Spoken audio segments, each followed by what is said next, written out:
Hola, hola, hola, ¿cómo va? Aquí estamos, Cámara de Diputados, recinto, desde el recinto. Hoy con el diputado Eduardo Valdés. Hola, don Eduardo, ¿cómo va? ¿Cómo va, Horacio? Un gusto. Muy bien. A veces digo, cada vez que entro al palacio,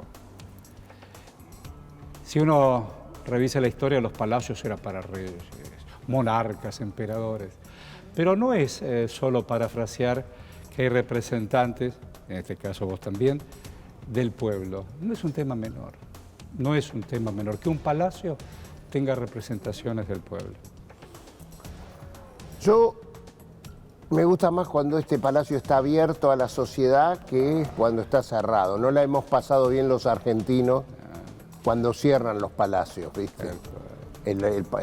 Tanto el Palacio de la Cámara de Diputados, el Palacio de la Cámara de Senadores. Hay uno que lo tienen casi cerrado, que es el Palacio de Tribunales, pero la verdad, sí, me gusta. Y cada vez que haya representaciones más plurales, ¿no? De la Naturalmente. sociedad. Naturalmente. Yo digo, claro, vos recordabas la última etapa más oscura de la historia, del 76 al 83. Acá funcionó la CAL, la Comisión de Asuntos Legislativos, en plena dictadura. Digo, toda esta historia estaba cerradísima. Había dos, CAL y COL. CAL era de asesoramiento legislativo, supuestamente las nuevas leyes, y la COL era la de ordenamiento legislativo. Todo mal. Todo para que no haya una sola ley, eran todos decretos de Videla. Yo digo, ¿dónde te sentás vos? Yo me siento allá, en el pasillo, 1, 2, 3, 4, ahí. La cuarta del medio. Pero ¿tú tuviste representaciones en otros espacios políticos muy importantes?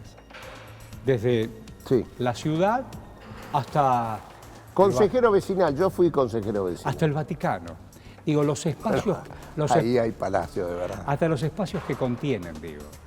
Y uno en el medio del espacio que contiene, y cada uno a escala tiene un protagonismo. Digo, cuando ves a Eduardo, el pibe que nació en Córdoba y un día se fue a Neuquén y después vino a estudiar, ida, vuelta, y te ves en la distancia, mirando tu vida, ¿qué decís? Mirá, trato de volver siempre al origen. Casualmente vos me hacés acordar de Neuquén.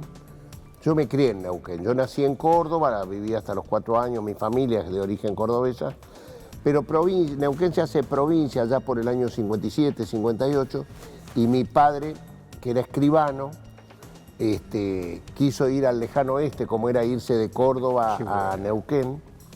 ¿Viste? Por ahí yo repito un poco de mi viejo, él no quería ser el hijo de su padre, él quería abrirse su propio camino. ¿Por qué? ¿Qué hacía el abuelo?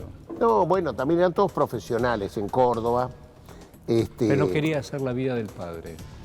No querían ser los hijos de él, y querían abrirse él y un hermano mayor de él, y los demás se quedaron en Córdoba. Y bueno, y fueron a... Y yo, mis hermanos se quedaron en Neuquén y yo me quedé en Buenos Aires, pero yo la tengo más simple porque, digo, me quedé en Buenos Aires porque me enamoré de una porteña. ¡Ay, qué bueno! Si no, viste, los hombres somos de quedarnos a vivir en el lugar donde encontramos la mujer que nos enamoramos. Qué bueno eso de poder anclar. Pero sí vuelvo a Neuquén seguido. ¿Qué quiere decir que vuelvo a Neuquén? ¿Por qué volvés a Neuquén? Porque en mi pensamiento siempre yo creo que la causa fuente o el origen de todo está en mi formación de esos años. Y casualmente la semana pasada, el jueves, fue el aniversario de quien yo siento que es el que más me transmitió a mí, que es Monseñor Jaime de Nevares, fue el aniversario de su muerte. Claro. Y entonces es como que volví a Neuquén porque hubo homenajes hacia de Nevares, me invitaron a muchos, que compartí Zoom con el padre Capitanio, que es uno de los que queda de aquella historia, con chicos jóvenes que... la Patagonia de Jaime de Nevares es muy importante. Naturalmente. Fue el obispo diocesano, primer obispo en Neuquén, él tiene una oración donde están el monumento que le han hecho los neuquinos, que dice, sin justicia no hay paz. Y él juntó en sí mismo el abogado que era con el sacerdote que fue después. ¿Era abogado? Él era abogado. Ah, mirá. Y entonces, de Nevares... Con el sacerdote que fue después. Claro. No hay justicia sin paz. No hay justicia sin paz. Y entonces él me formó. A los 16, 17, 18 años yo terminé el colegio secundario, que era un colegio de Don Bosco, y nos llevó de viaje de fin de curso a trabajar en San Ignacio, en Junín de los Andes, en donde estaba la reserva de Namuncurá, en terminar de armar una escuela que él la fundó, llamada Mamá Margarita, para que los chicos jóvenes de los mapuches de allí, los descendientes de Namuncurá, porque ese era pudieran escolarizarse a partir de que podían dormir y comer en un lugar, porque las distancias son muy lejos en la cordillera.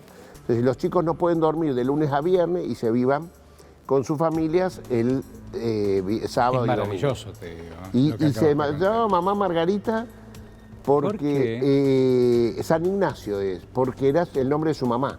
La mamá de Nevares era un gran cajetilla porteño, de los de Nevares y Casares. Él era pariente de Bioy.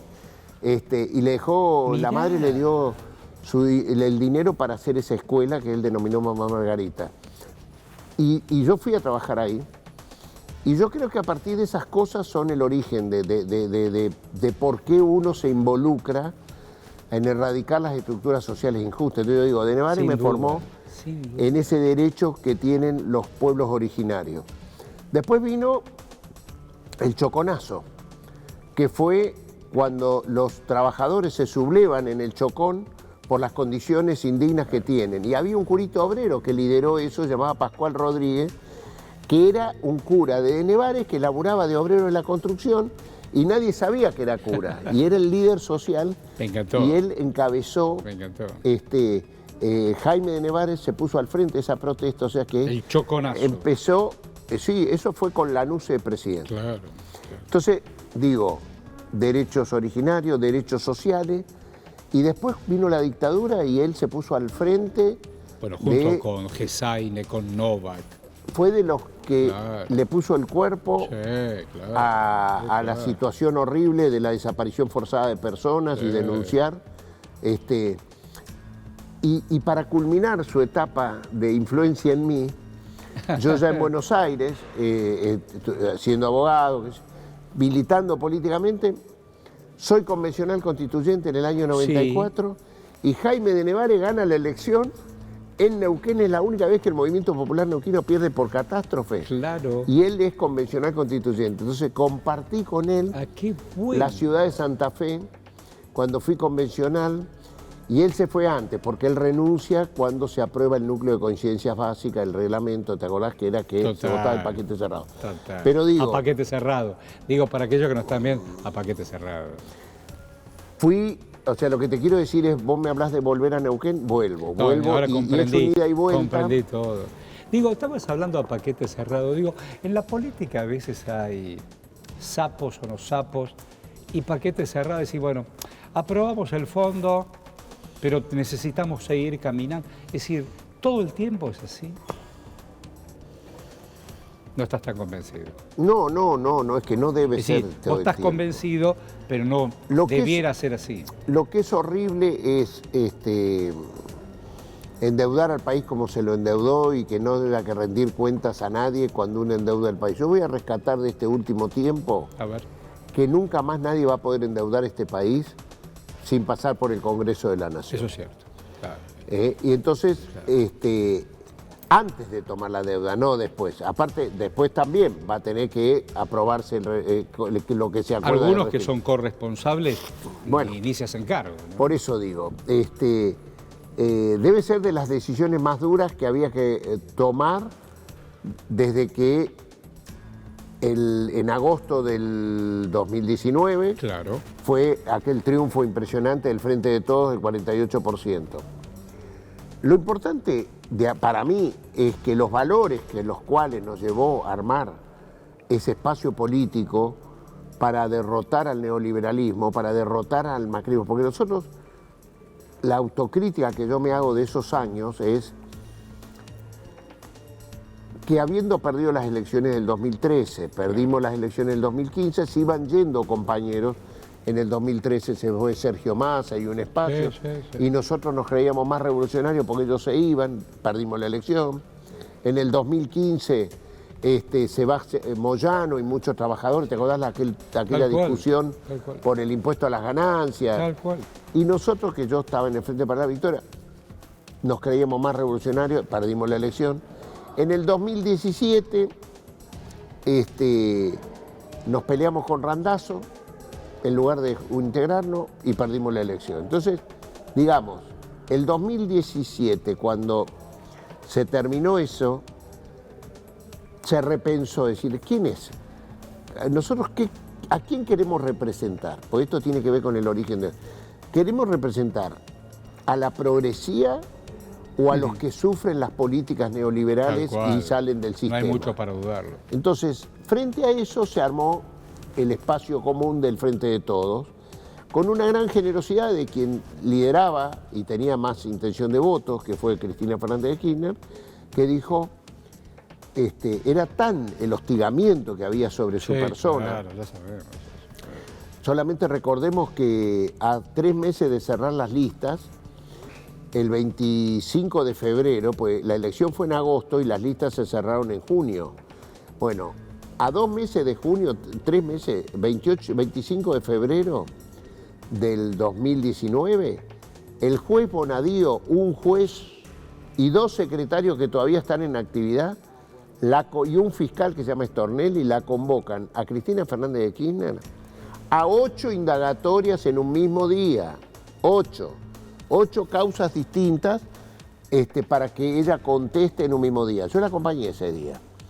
El clima hostil que era la corporación judicial... Y la corporación mediática. Cuando faltaban 60 días para poder elevar una propuesta. El Partido Justicialista intervenido, José Luis Gioja, que era nuestro presidente, lo habían desplazado. Bueno, en ese marco y en ese clima se armó el Frente de Todos, con esa gran generosidad de parte de Cristina, decir, si voy yo... por ahí no llegamos al número del 40 y pico % para ganar la elección en primera vuelta. Pues si nosotros no ganábamos en primera vuelta, no creo que después nos iban a dejar ganar en segunda vuelta. ¿Qué cosa los números, no? Porque Néstor llega con un 20 y pico y nadie, en toda la bomba que significó el 2001 más la sucesión de presidencias, no daban más de un poquito más. ¿Cómo se constituye poder y convocatoria? ¿Cómo se hace? Bueno, son momentos políticos distintos. Yo quiero, cuando Néstor, aquel 2001 era un 2001 de descreimiento total de la política, descreimiento total. El que se vayan todos. Que se vayan todos. Y nadie esperó que ese presidente que llega con el 22%, que aparte lo conocían poco, ¿no?, de pronto hiciera el discurso que hizo en el día que asume, que dice no voy a dejar mis convicciones en la puerta de la Casa de Gobierno. De pronto el 24 de marzo, a 3 meses de asumir, va y baja los cuadros y dijo, acá lo que no se juzga en la Argentina no se juzga en otro lado, y se derogó la ley de obediencia de vida y punto final. Cosa que los argentinos necesitaban ver un liderazgo. Y ahí se construye ese liderazgo que a su vez empieza con un crecimiento increíble del país, con distribución, ¿no? Cuando Néstor asume, las calles eran de los movimientos sociales. Así es. Lo que hoy se denominan movimientos sociales, en ese momento se llamaban piqueteros. Así es.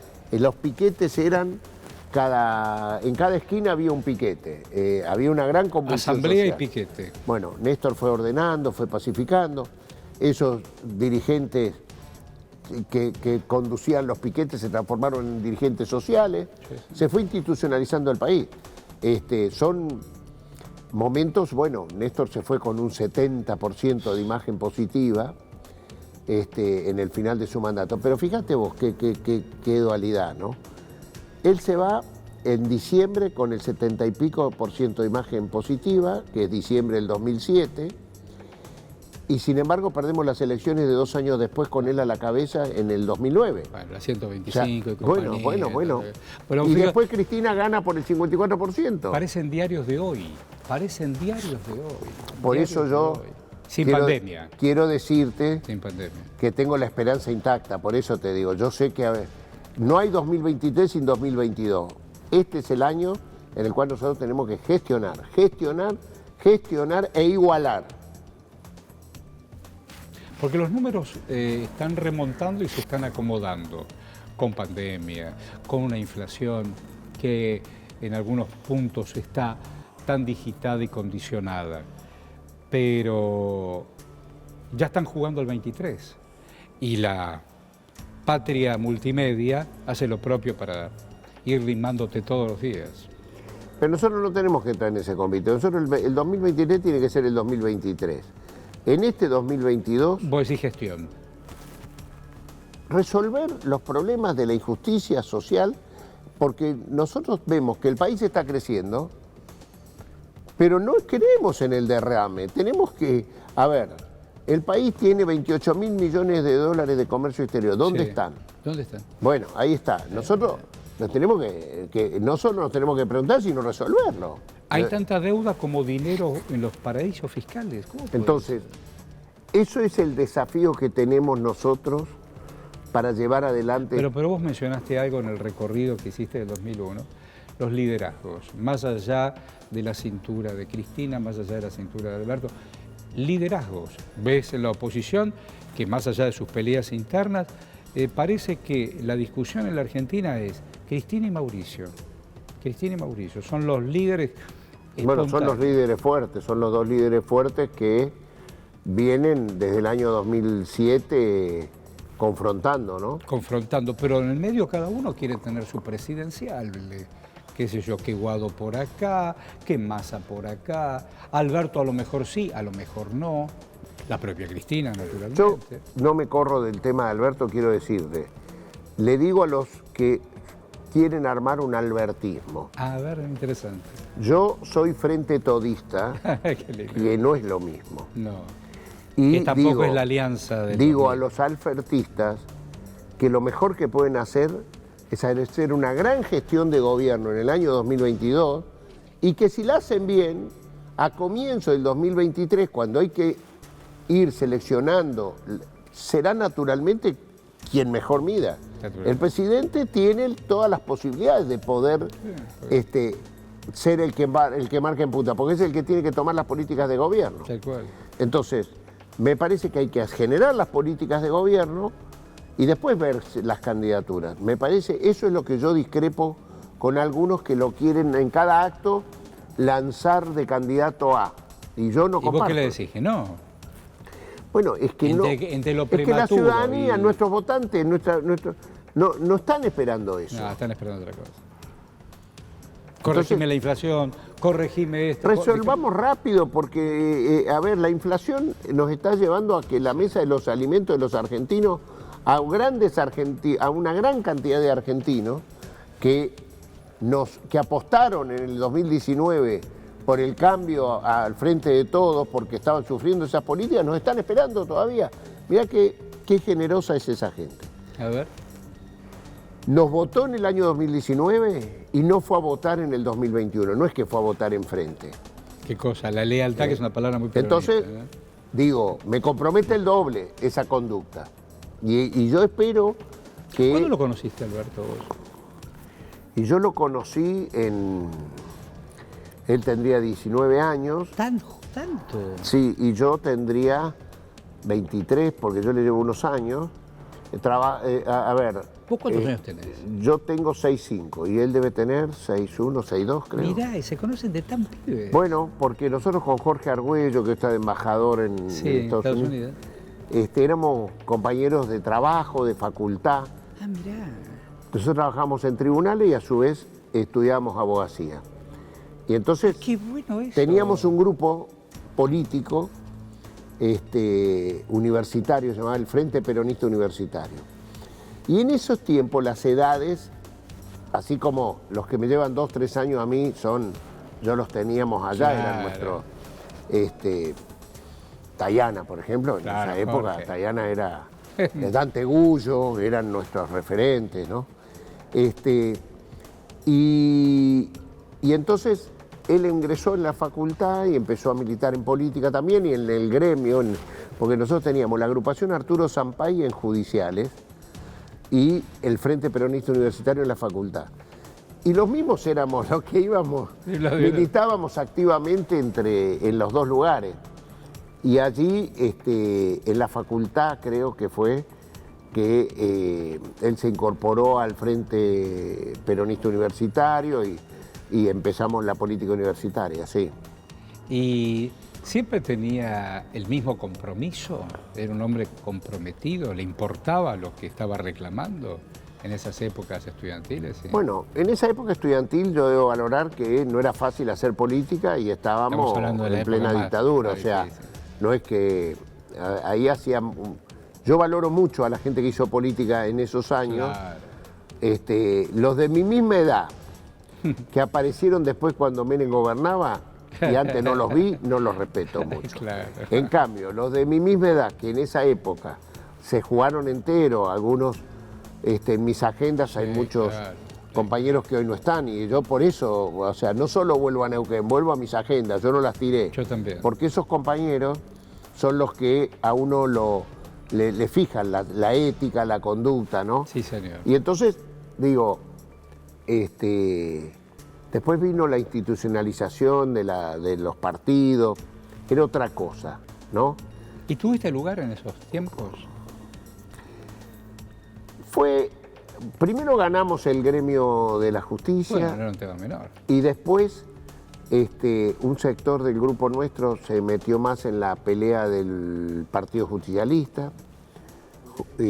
Jorge Argüello fue, otros nos quedamos en la cuestión social, después fusionamos todo y sí, desde el devenir democrático... mucho, digo, en este devenir de la vida, sobre todo con lo que vos me apuntás, con esa formación de Neuquén, de Nevares. Bueno, yo en esos años también de trabajo en la justicia, que militamos, también milité en el Seminario Juvenil de la Asamblea Permanente por los Derechos Humanos. Mirá, eso había, claro, había Jesús Rodríguez, estaba por el radicalismo. Claro, te estoy hablando años 80, 81. Sí, la PDH, claro. Sí, que Graciela Fernández Mejida integraba la Asamblea Permanente de Derechos Humanos. El propio Alfonsín también. Alfonsín había sido el presidente, creo, de la PDH. Yo a Alfonsín lo conocí en el año 77, 78, mirá. Porque yo era, como te digo, era delegado de mi juzgado, y en el juzgado del lado, yo estaba en el juzgado 2, en el juzgado 1, había desaparecido un compañero. Y... ¿En el juzgado? Sí, era un delegado de juzgado, o sea, por cuestiones gremiales. Y alguien nos dijo que Alfonsín nos podía dar una mano. Y le pedimos una reunión y nos recibió, creo que su socio era Dante Yadón, era el socio en el estudio jurídico. Él atendía y firmó. 2 días a la semana en ese estudio jurídico y lo conocí, le planteamos el tema y él, bueno, a las 2 semanas nos dio la vuelta de que estaba vivo, que no... Y después, bueno, este compañero pudo volver a trabajar y lo liberaron. Por eso uno va contando historias, entramados de la Argentina, parecen insospechadas, pero tienen nombre y apellido. Tienen nombre y apellido. No solamente la... En esa época se recurría... Sí. El otro día que le hicieron un homenaje a Hipólito Solar Yrigoyen, yo recordaba un hombre que también puso el cuerpo, ¿no? Vos me llevas a una persona que a mí me traspasa. Claro. Patagonia también. Claro. Yo quiero ser justo. El primer 10 de diciembre del nuevo gobierno de Alberto Fernández, encima yo llevé la propuesta, Hipólito Soler Yrigoyen tuvo el premio Azucena Villaflor, que es el premio que se da a los luchadores por los derechos humanos, junto a Estela Carlotto, junto a Adolfo Pérez Esquivel, creo que estaba Lita Boitano, este 10 de diciembre que pasó. Yo debo decirte que en la persona de Hipólito Solá Yrigoyen creo que está en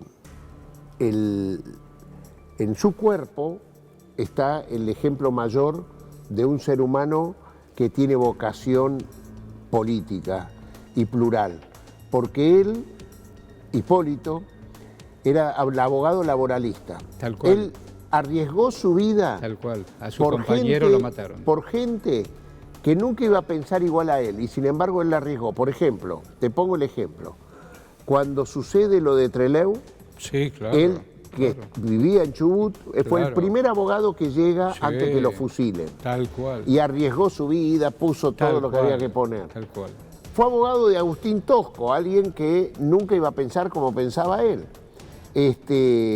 Y cuando fue al exilio, después de haber estado desaparecido, torturado, luchó por los derechos humanos. O sea, claro, ¿cómo no lo vas a coronar? Hipólito Solá Yrigoyen es qué bueno. Quizás el dirigente que uno mira fue la primera víctima de la AAA.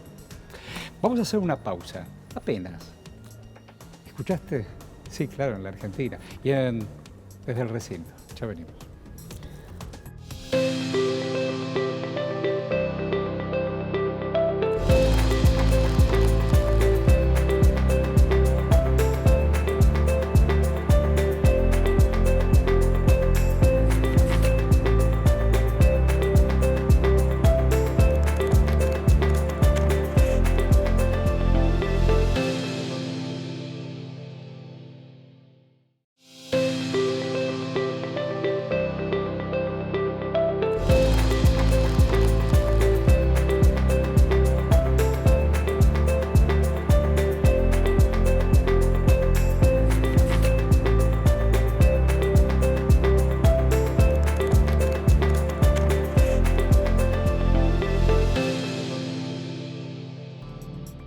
Aquí estamos, desde el recinto.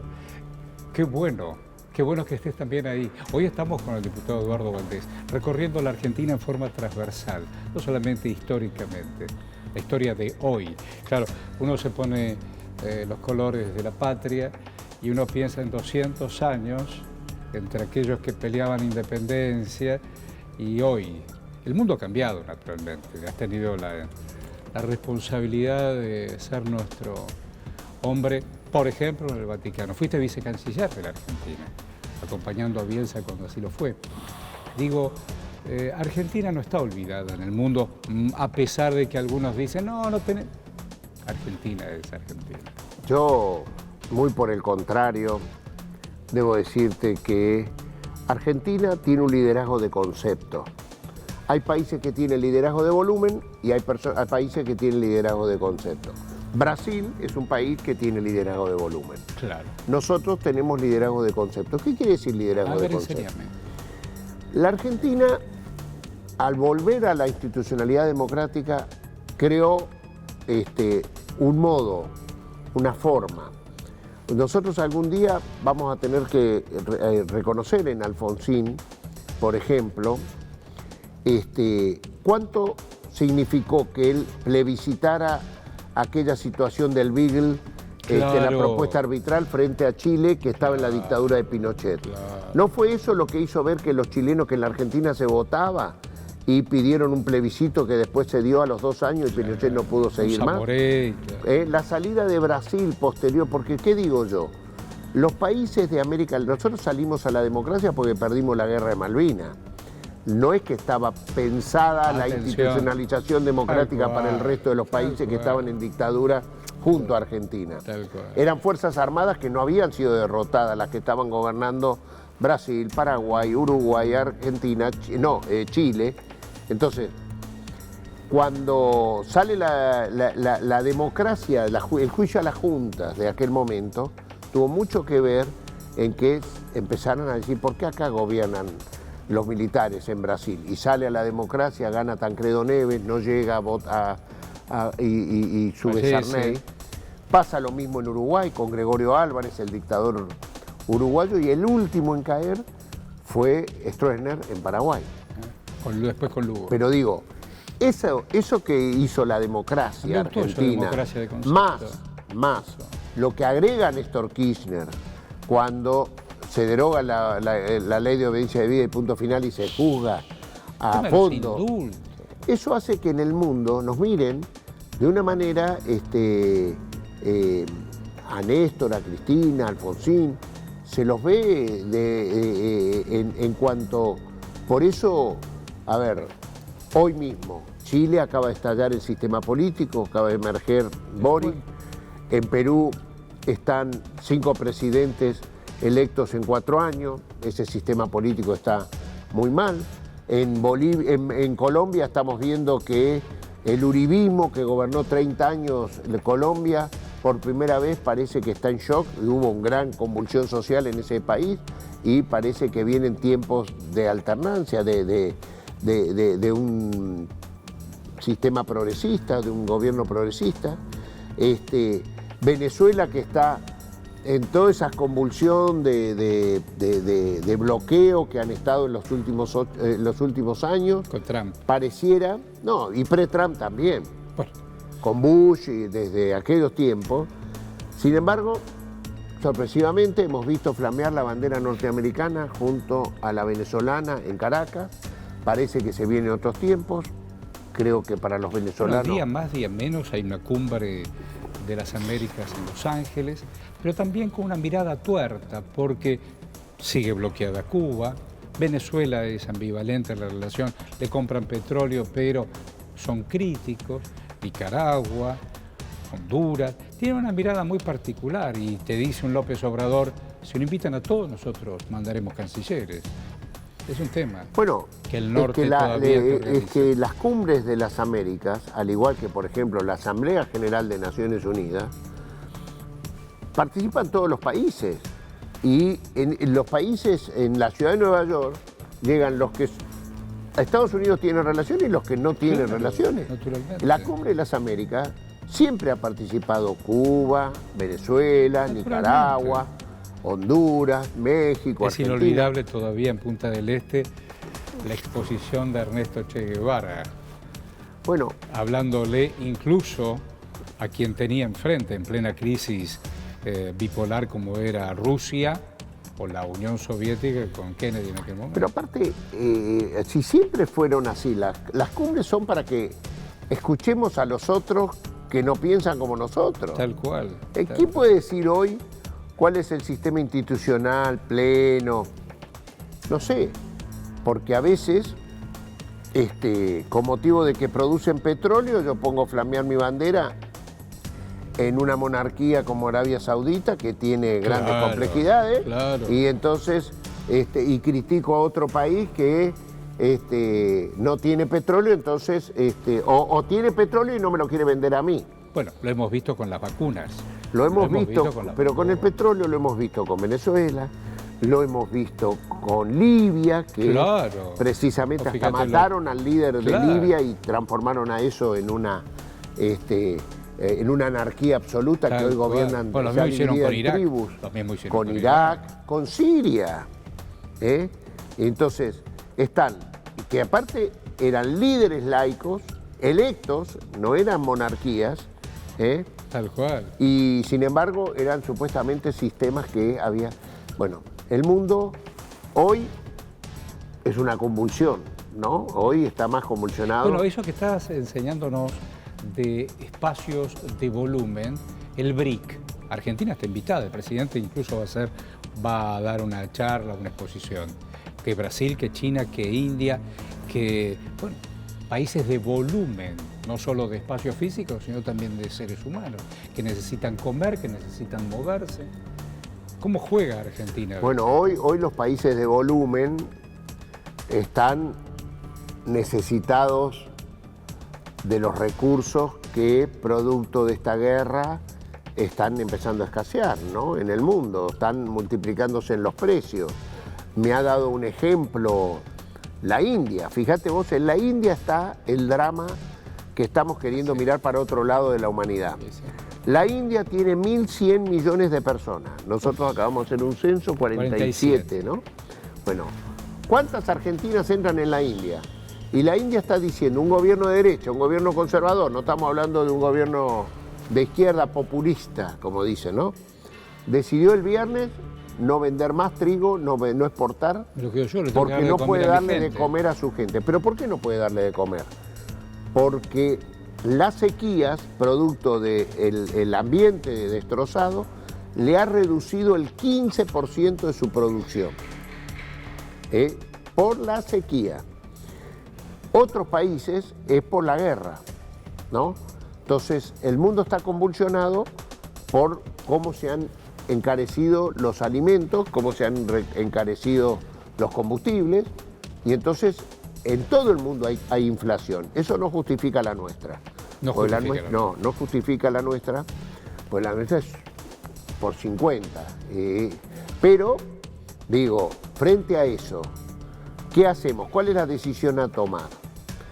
Me gustó la decisión de la India, pues la India dice, no salen los alimentos hasta que no demos de comer a nuestra población. Y así debe ser en el mundo. ¿Para qué Dios te dio la naturaleza que te dio si decimos que somos, que producimos 400 millones de... No, alimentos para 400 millones de personas. Y no damos de comer a 47 millones. No podemos darle... Y cuando te decís, bueno, los recursos extraordinarios o inesperados, no te lo doy, son míos. Pero mirá que... Las ganancias inesperadas que se producen producto de esta situación. O sea, el que tenía el trigo a 20 y hoy se fue a 40, eso es una ganancia inesperada. Decime, ¿la pandemia dejó algún mensaje más allá de cuidarnos? Los 2 años y las vacunas y los países hegemónicos y la guerra de laboratorios, las conductas individuales. Te compro la misma conducta que estamos mostrando frente al horror de la guerra de Rusia con Ucrania, que es el individualismo, el sálvese quien pueda, ¿no? Por ejemplo, yo siento que Ucrania es el pato de la boda. ¿Por qué? Porque le dijeron animémonos y vayan, o sea, amenazaban con que iba a entrar a la NATO o a la OTAN. Bueno, ¿no? vayan, los acompañamos. Y de pronto le mojaron tanto la oreja al oso de Rusia, que cuando el oso atacó dije, no tenemos nada que ver, nosotros quedaron solo los ucranianos ahí. Bueno, ese mundo es un mundo hipócrita. Es un mundo hipócrita. Ese mundo es el que... Eso no lo resolvés en Naciones trae Unidas. Como consecuencia esa pérdida de vidas humanas. Bueno, ¿qué cosa digo? Hay cosas que no se resuelven en mira, Naciones lo mejor Unidas. de la humanidad fue después de la Segunda Guerra, ¿no? Que se crean los derechos humanos, los tratados. A veces parece que tenemos que tocar fondo para emerger lo mejor del ser humano. Pero después de la Segunda Guerra, Naciones Unidas. Hoy Naciones Unidas, qué sé yo, más allá de lo declamativo, no sé. No, bueno. ¿Juega o no juega? No solo estoy de acuerdo con vos, sino que después que George W. Bush invadió Irak sin acuerdo de Naciones Unidas, quedó... Viste que tuvo un fallido el otro día. Hablaba de Putin y de la invasión, y en vez de decir Ucrania, algunos utilizan invasiones como la invasión a Irak, a Ucrania, en un fallido inconsciente. ¿Vos te acordás por qué invadieron Irak, no? Porque decían que había armas químicas. Que nunca existieron. Nunca hubo. Acá... ¿Qué cosa las operaciones que vos conocés que se llaman operaciones PUF? Bueno. Que te involucraron en una causa judicial que no tenías nada que ver. Bueno, eso... no.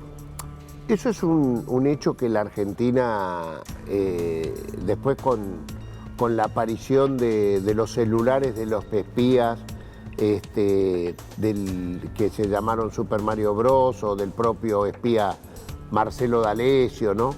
Vimos canallescamente, cuando yo te hablaba, que se usaban anónimos para denigrar a las personas.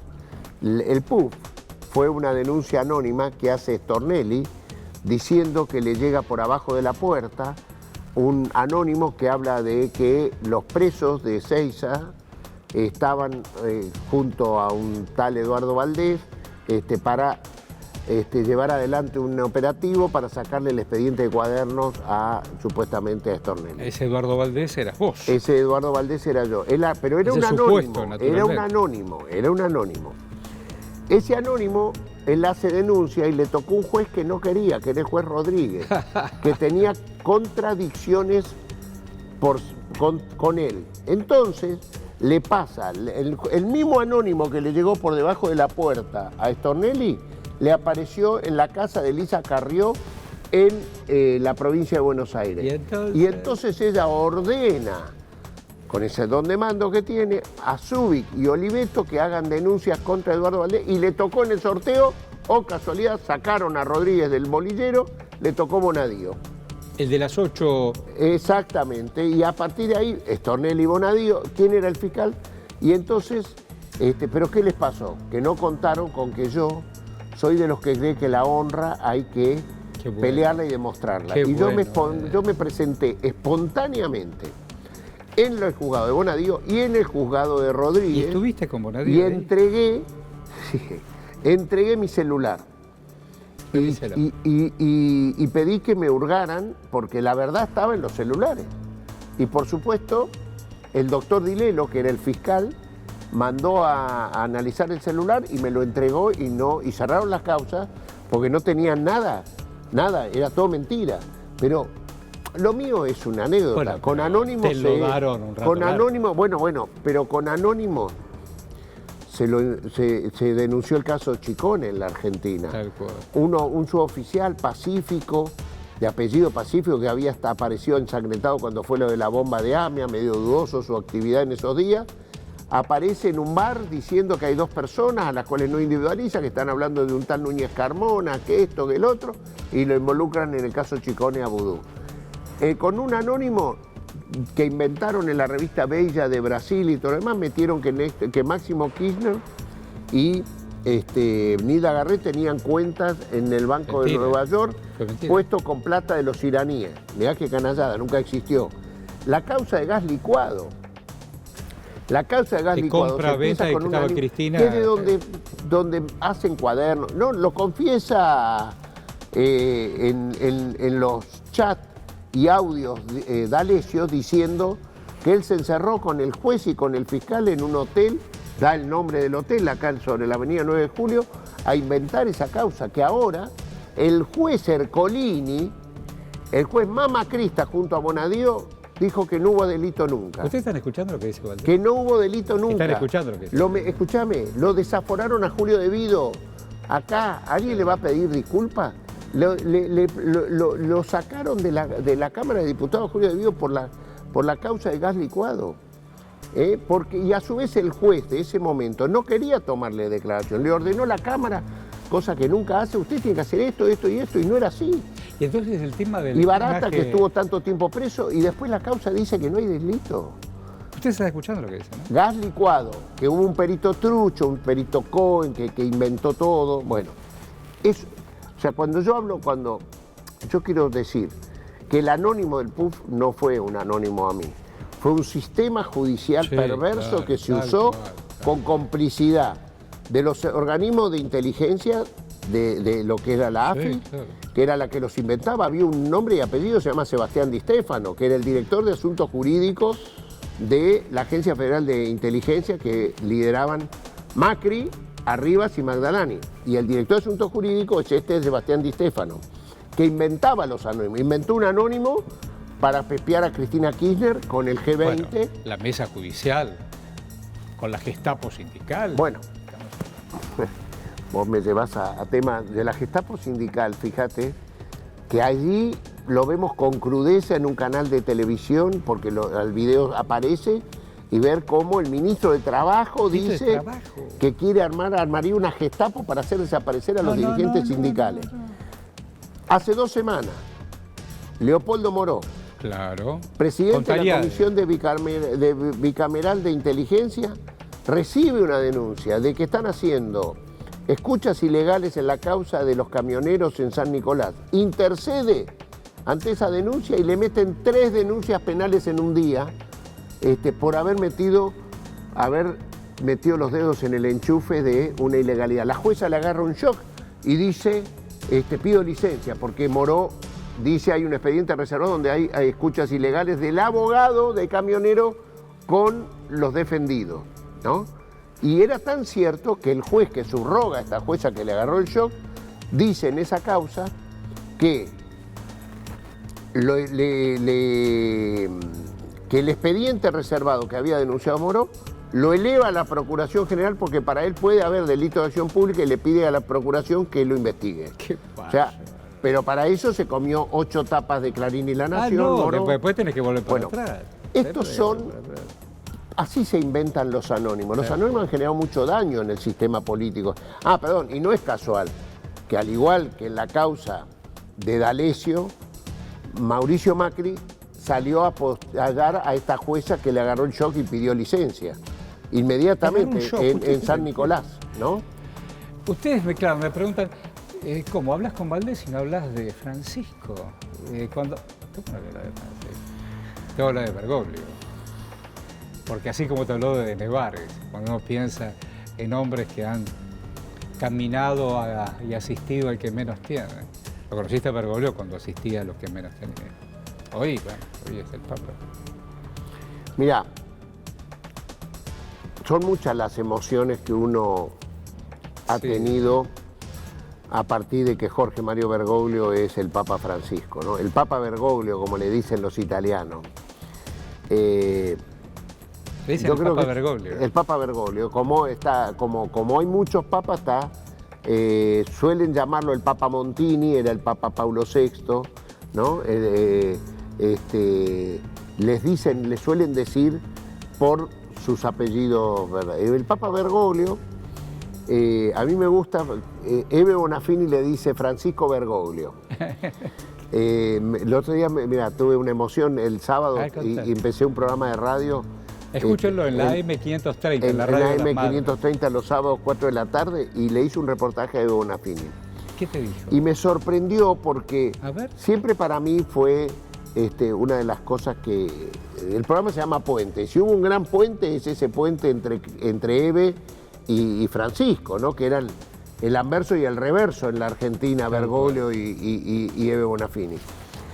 Y ella contó en el reportaje, ella contó que cuando se encontraron, que él la mandó invitar para ir no se conocían, para hablar en Roma, se dijeron todas las diferencias, se las dijeron.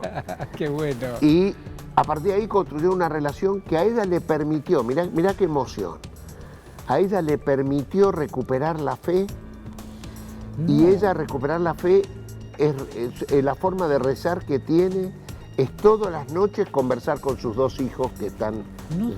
Lo contó en el sábado y yo, dije, ya está, no quiero hacer más nota porque después de esto para mí era... Y bueno... Es revelador lo que contó. Eso es Francisco, eso es Eve, eso es lo que genera las personas buenas, ¿viste? No es poco ser bueno. Y bueno, con ser mayúsculas, bueno, ¿no? Ser bueno. Sí. ¿Y cómo salió lo del Vaticano? ¿Por qué pensaron en vos, más allá de toda tu carrera? Para mí ha sido uno de los momentos más importantes de mi vida. Sin duda. Es como que retroalimenté mis convicciones, ¿no? Porque primero con orgullo te quiero decir que y seguro.